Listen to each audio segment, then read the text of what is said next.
Sa palengke, tambo, suso,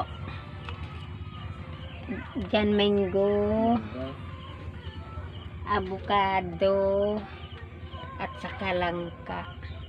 Wala pa ang mga gulay, bukas pa. Para may pangbili ako ng mga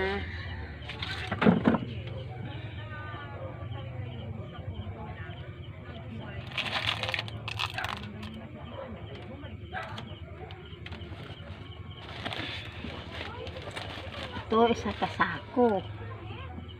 Kasako.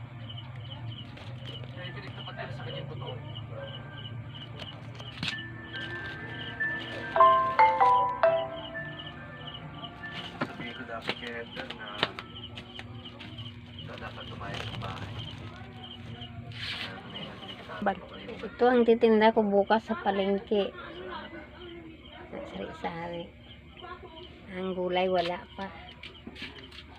Bukas pa natin kunin sa ibigan para may pangbili ako ng mga bigas at saka pang ulam.